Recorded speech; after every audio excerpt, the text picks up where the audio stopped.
Magkasamang nagtipon sina Alex at Sybil kasama ang kanilang mga kaibigan para sa isang paligsahan ng pana. Habang nagpapatuloy ang kompetisyon, si Sybil ang nakatama ng pinakamaraming target. Sa huling round, inilagay ni Alex ang isang lapis sa malayo para subukan ng kanyang kapatid na tamaan ito. Buo ang kumpiyansa ni Sybil, ngunit bigla siyang nakaramdam ng kakaiba sa kanyang ulo at hindi niya nataman ang target. Kaya si Zoe ang bumaril, tinamaan ang bagay, at siya ang nanalo sa kompetisyon. Nadismaya si Alex sa naging resulta at nagpa siya na umalis na lang. Sa loob ng bahay, naupo siya sa sahig na malungkot, nang biglang may kasangkapang kusang bumukas. Habang naglalakad sa pasilyo, natuklasan ni Alex ang isang lihim na silid na puno ng mga anti-gang bagay at nagsimulang maglibot doon, habang sina Sybil at Zoe ay nag-uunahan sa labas. Sa sandaling iyon, nagkaroon si Sybil ng bisyon ng hinaharap kung saan nakita niyang matitised ang kaibigan at masasaktan bago matapos ang laro. Upang maiwasan ito, mabilis niyang nahawakan ang kaibigan ilang segundo bago matisod, at namangha si Zoe sa bilis ng reflexes ni Sybil. Samantala, nagsimulang kumuha si Alex ng ilang libro mula sa bookshelf sa loob ng lihim na silid nang marinig niyang paparating ang kanyang mga magulang kasama ang lolo nilang si Nicolau. Ipinahayag na kailangan ng mag-asawa na umalis para sa isang agarang biyahe, at ang matanda ang maiiwan para alagaan ang kanyang mga apo. Pagkatapos ng usapan, napansin ng matanda na nagtatago ang apo sa silid at agad niya itong nakita. Tinanong kung ano ang ginagawa. Ipinakita ng bata ang mga librong kinuha niya mula sa estan. Nakita ng matanda ang isa sa kanyang pinakamahalagang pag-aari at sinabi kay Alex na huwag hayaang may mangyari sa librong iyon dahil isa ito sa kanyang pinakamahalagang gamit. Masayang inilagay ni Alex ang libro sa kanyang backpack at umalis si Nicolau upang ihatid ang mag-asawa sa paliparan. Ngayon, magkakaroon ng ilang oras ang mga bata na sila lang sa mansyon, at bumalik sila sa grupo ng mga kaibigan upang ipakita ang libro ni Nicolau. Nais malaman ni Zoe ang nilalaman ng libro kaya agad niya itong binuksan, at natuklasan ng mga bata ang iba't ibang tala at lumang litrato. Bukod pa rito, nakita ni Sybil ang isang lumang floor plan ng mansyon na may nakasulat na silid na tinawag na Gateway to Space and Time. Nang marinig ito, naguluhan ang iba at napagtanto nilang wala na ang silid na iyon sa mansyon, marahil ay tinanggal o binago na. Ngunit sinabi ni Theo na baka naroon pa rin ito, kaya sabik na nagsimula silang hanapin ang silid. Pagdating nila sa lugar na nakamarka sa mapa, wala silang nakita. Sinimulang suriin ni Sybil ang dokumento at napansin niyang may nakasulat na tila isang spell sa likod. Nang bigkasan niya ito ng malakas, biglang lumitaw ang isang pinto sa isa sa mga haligi. Pumasok sila sa silid at nadiskubre ang isang taguan na puno ng mahiwagang gamit. Nagtaka ang grupo kung bakit hindi kailanman nabanggit ng kanilang pamilya ang silid na iyon. Habang nag-iikot, napansin ni Sybil ang isang portal sa sulok ng silid. Samantala, nakakita si Alex ng isang kahon na puno ng mahiwagang perlas at nagawa niyang lumikha ng apoy gamit ang isa sa mga ito. Habang pinag-uusapan nila kung paano na itago ng matagal ang silid, binuksan ni Zoe ang pintong pinasukan nila, at doon nila napagtanto na wala na sila sa mansyon kundi nasa isang hindi pamilyar na kagubatan. Naniniwala silang hindi na sila makakabalik sa pamamagitan ng pintong iyon, kaya nagpasya silang tuklasin ang lugar sa pag-asang makahanap ng daan pabalik sa mansyon. Hindi nila alam na sa oras na lumabas sila, mawawala na ang pinto, iniiwan silang nag-iisa sa gitna ng mahiwagang kagubatan. Sa parehong oras, nakabalik na si Nicolau. Matapos ihatid ang mga magulang ng mga bata at nagsimulang hanapin ang kanyang mga apo na tila naglaho. Pagkalipas ng ilang sandali sa kagubatan, nakakita ang mga bata ng isang nakatagong pinto sa pagitan ng mga puno at sinubukang alamin kung paano ito bubuksan. Napagtanto ni Nicolau na tumawid na ang mga bata sa mahiwagang daanan, at ngayon ay pagkakataon na nila para magkaroon ng sariling kwento. Sa sandaling iyon, natagpuan ng grupo ang mga piraso ng tila sinaunang glyph. Nang pagsamasamahin nila ang mga piraso, nabuo ang hugis at nagsimulang manginig ang bagay. Natakot ang mga bata at agad nilang ibinagsak ang glyph sa lupa. Biglang lumitaw ang isang nilalang sa harap nila at agad silang inatake, naghahagis ng mga bato sa mga nanghihimasok. Ngunit matapos subukang makipag-usap ng ilang segundo, napagtanto ng mahiwagang nilalang na hindi pala sila kaaway at nagpakilala ito. Ipinahayag niyang ang pangalan niya ay Agot at siya ang tagapagbantay ng daanan. Kaya't napagpasyahan niyang ang mga bata ay dapat maging mga tagapagbantay ng oras. Sa kabila ng lahat ng kanilang naririnig, nagtanong si Alex kung paano sila makakaalis doon at ipinaliwanag na ang kailangan lang nila ay muling hanapin ang mahiwagang pinto. Ngunit sinabi ng nilalang na hindi ito posible dahil ang tanging paraan para muling mabuksan ang daanan ay sa tulong ng Tempest Key, isang relikya na matagal nang itinago. Dagdag pa ni Agot, hindi pa rin nila alam kung saan napunta ang pinto dahil may kakayahan itong mag-teleport sa loob ng kagubatan upang manatiling nakatago. Kung hindi, baka mapunta ang kapangyarihan ng paglalakbay sa maling mga kamay. Sa sandaling iyon, narinig ng grupo ang mga yabag ng mga nilalang na papalapit. Bago pa sila makatakbo, napalibutan na sila ng mga halimaw. Sinubukan silang babalaan ni Agot at ipinaliwanag na ang mga ito ay may kakayahang gumawa ng maliliit na manipulasyon sa oras, kaya't iginiit niyang kailangan nilang tumakas agad. Sa takot, lumayo si Sybil mula sa mga halimaw. At nang siya'y lumingon, nakita niyang tinamaan ng atake sina Alex at Agot mula sa isa sa mga kalaban, na agad na nag-teleport kasama ang dalawa. Isang higante na gawa sa mga ugat ng kagubatan ang lumapit upang durugan si Zoe. Ngunit sa sandaling iyon, nagawa ng dalaga na iwasan ang atake sa pamamagitan ng pagyayelo ng oras gamit ang isa niyang kamay. Samantala, sa mansyon, tumingin si Nicolo sa isang malaking orasan na may maraming kamay at napagtanto ang nangyari. Nang maunawaan ni Zoe ang kanyang nagawa, namangha siya at sinamantala ang pagkakataon upang makalayo, naiwasan ang hampas ng higante. Ngayon na magkasama na silang muli, mabilis na tumakbo ang mga bata upang makalayo. Samantala, lumitaw sina Agot at Alex sa ibang bahagi ng kagubatan na tila nababalot ng apoy. Galit na galit ang nilalang at sinubukang tusukin si Alex gamit ang mga sungay nito, ngunit mas mabilis ang dalaga at tinamaan niya ito gamit ang kanyang backpack, dahilan para tumakbo ang halimaw sa takot. Habang nakatingin si Alex kay Agot, napansin niyang sugatan ang nilalang. Sinabi nito na magiging maayos siya basta't magamot agad ang impeksyon. Kaya iminungkahi ni Agot na pumunta sila sa bahay ni Gray, isang kaibigan na makakatulong sa kanyang sugat. Nangako rin siya na kung sasama si Alex, tutulungan niya itong muling makasama ang kanyang mga kaibigan. Tumatakbo si Sybil kasama ang kanyang mga kaibigan upang makatakas sa higante na gawa sa mga ugat, nang biglang lumitaw ang isang velociraptor at umatake sa nilalang. Kaagad pagkatapos, tinamaan ng palaso ang halimaw sa mata, dahilan para tumakbo ito at umiwas sa pagkatalo. Sa sandaling iyon, lumitaw ang isang binata upang pakalmayan ang mga dalaga at pinuri ang ginawa ni Shadow, na siya palang alaga niyang velociraptor. Nagpakilala ang mamamana bilang si Pampilos, dating sundalo ng Atlantean Guard, at natuwa nang malaman niyang nakilala niya ang Guardians of Time. Ikinwento ni Sybil ang lahat ng nangyari. Pagkatapos, inutusan ni Pampilos si Shadow na hanapin si Alex. Ipinaliwanag ng dating sundalo na ang rehiyon ay tinatawag na Chias, isang lugar kung saan nagmumula ang oras. Napagtanto ng mga dalaga na maaaring siya ang susi sa kanilang problema, kaya nagpa siya silang sumama sa kanya. Samantala, natulungan ni Alex si Agot na makarating sa bahay ng mangkukulam na si Gray, na ginagamot ang impeksyon ng kanyang kaibigan. Naguluhan si Alex at nagtanong kung bakit kakaiba ang rehiyon. Ipinaliwanag ng babae ang kanyang kasaysayan. Sinabi niya na habang si Agot ay ikinulong sa kagubatan ng paglimot bilang hindi makatarungang parusa, siya naman ay ipinatapon ng mga pinuno ng lugar at isinumpang manirahan doon habang buhay. Samantala, naglalakad si Sybil kasama si Pampilos at ang kanyang dalawang kaibigan. Dinala sila ng binata sa isa sa mga nawasak na lungsod at nagsimulang ikwento ang kasaysayan ng lugar. Ipinahayag ng mamamana na ang lupain ng Chias ay nagsisilbing intersection sa pagitan ng underworld at ng mundo ng tao, na nilikha matapos ang labanan ni Kronos at Prometheus. Natalo si Kronos at natrap sa Outer Realm, habang si Prometheus ay nakipag-alyansa sa mga tao at namuhay kasama nila, maging sa pagtatatag ng sarili niyang kaharian.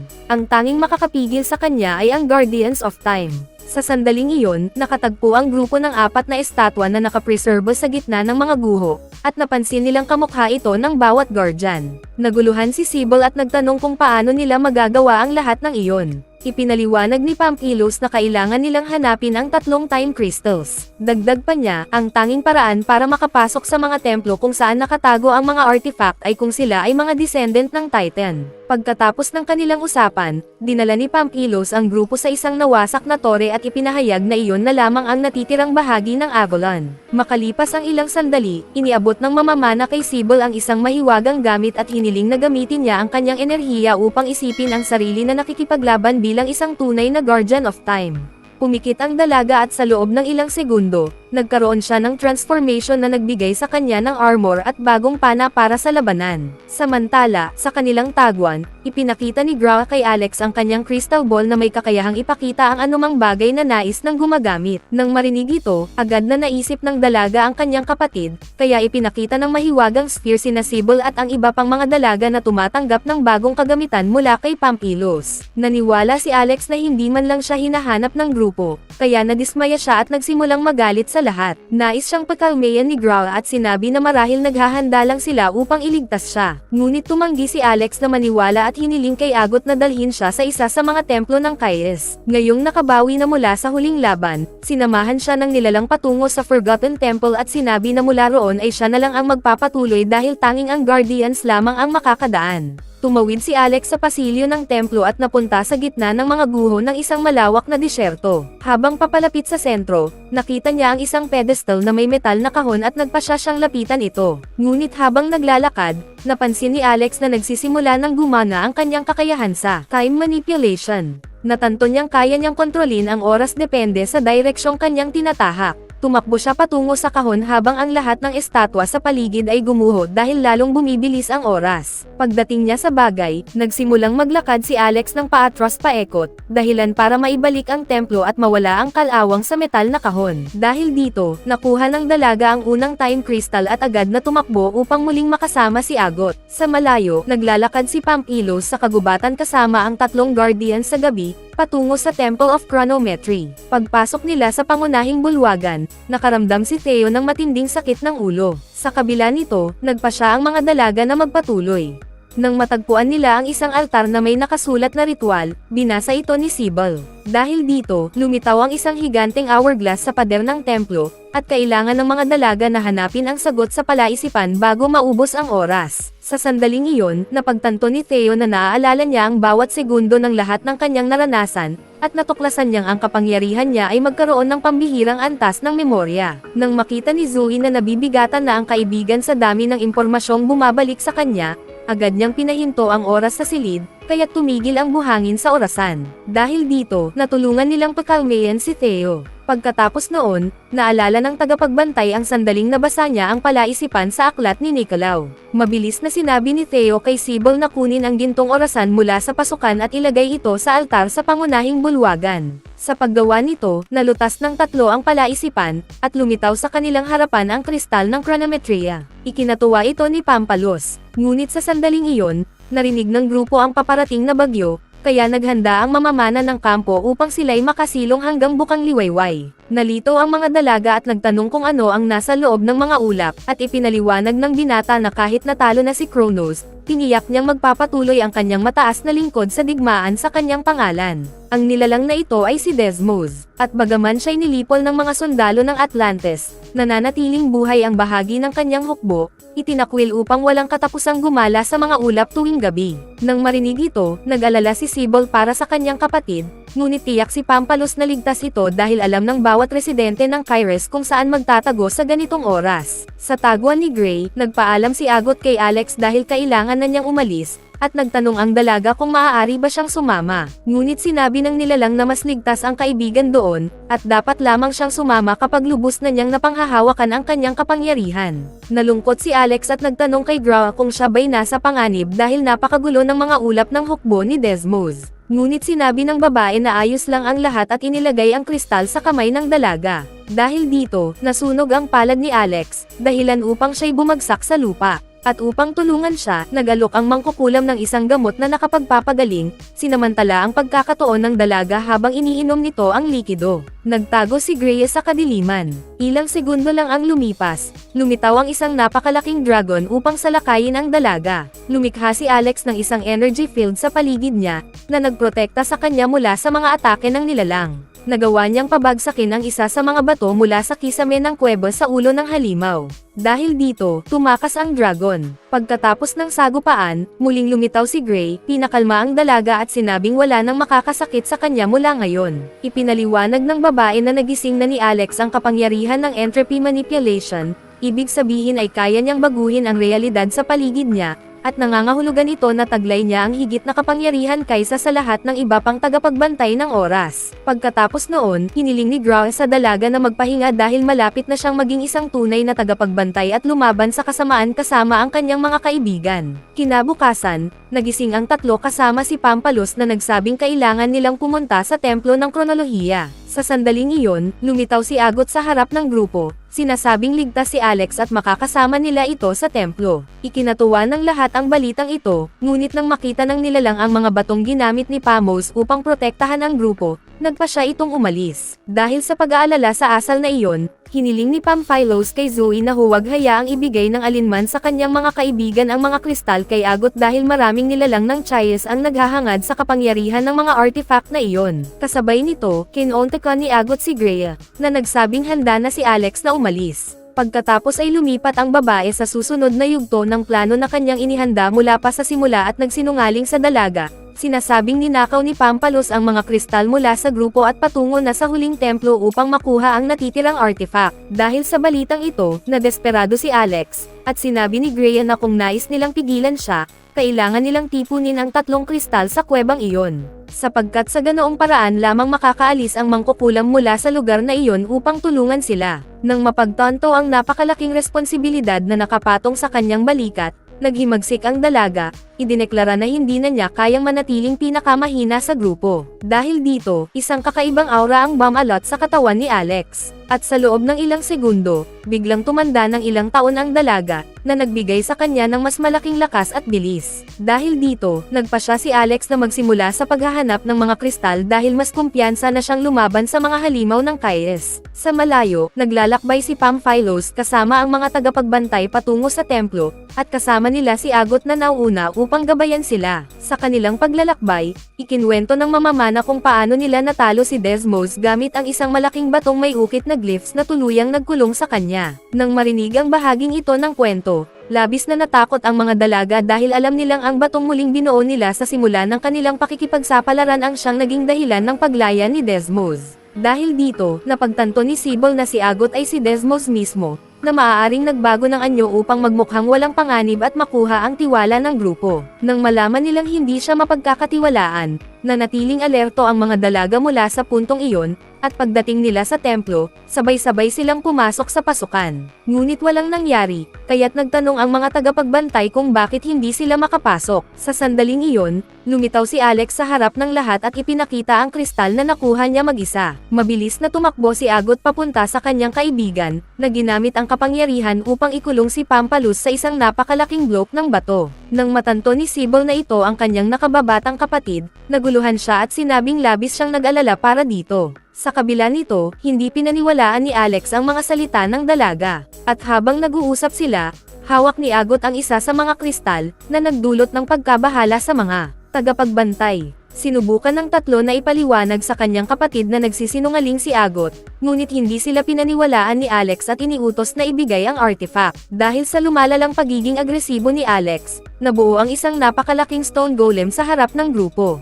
At agad, ginamit ng nakababatang kapatid ang kanyang kapangyarihan upang wasakin ang halimaw. Dahil dito, nakalaya si Pamphilos mula sa bilangguan ng bato. At bago pa man magpatuloy si Agot sa kanyang panlilinlang, agad nagbitaw ng spell ng pagbubunyag ang mamamana laban sa kanya. Nang tamaan ng spell, bumalik ang anyo ni Agot sa kanyang tunay na anyo, at lumitaw na si Desmos pala ang nagtatago sa kanilang grupo. Nang matanto ni Alex na naloko siya ng lalaki, tumanggi na siyang lumaban kasama nito. Ngunit binalot siya ng matinding pagsisisi, dahilan upang mawalan siya ng kontrol. Dahil dito, nagsimulang mabuo ang isang energy field sa paligid ng dalaga. Habang nagigiba ang lupa sa paligid nila, nagpasya si Sibol na hawakan ang kristal upang makalapit sa kanyang kapatid. Sa kabila ng matinding hirap sa paglakad, nagawa ng dalaga na lumapit kay Alex at magkahawak kamay nilang pinagsama ang kanilang kapangyarihan, na naging sanhi ng pagkalusaw ng energy field. Matapos maibalik ang kaayusan, napansin ni Sibol na bumalik na sa kasalukuyang edad ang kanyang nakababatang kapatid, at natuwa siya na nailigtas nila ito mula sa pagiging isang kontrabida. Ngunit idineklara ni Diaz na hindi na niya kailangan si Alex. At agad pagkatapos noon, lumitaw si Gray sa anyo ng dragon. Dahil sa matinding galit sa lahat ng kasinungalingang narinig, inatake ni Alex ang halimaw gamit ang kanyang kapangyarihan, at sa tulong ng dalawang kristal na kanilang nakolekta, paulit-ulit na naglakbay sa oras ang mga dalaga.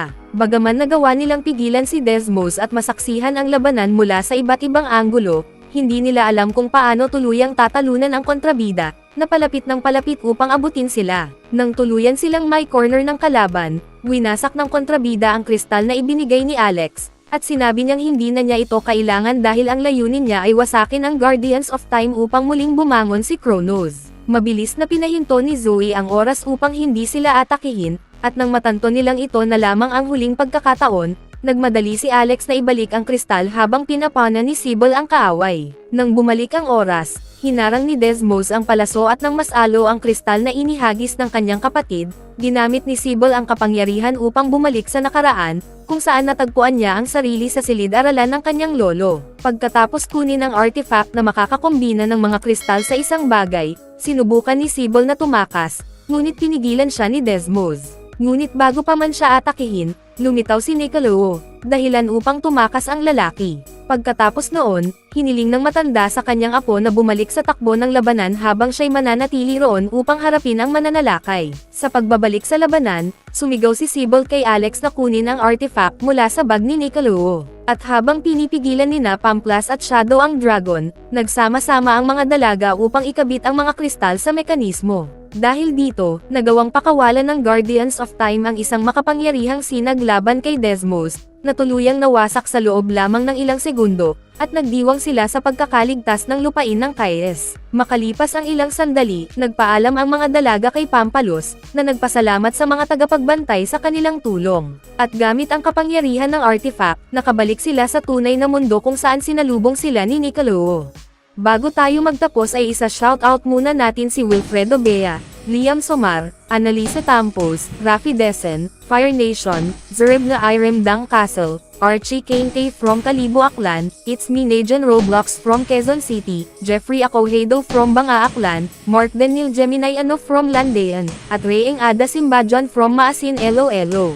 Mag-subscribe na kung hindi ka pa nakasubscribe, pindutin na rin ang notification bell at like button para sa marami pang movie recap katulad nito, at mag-iwan ng comment down below. And as always, thank you for watching.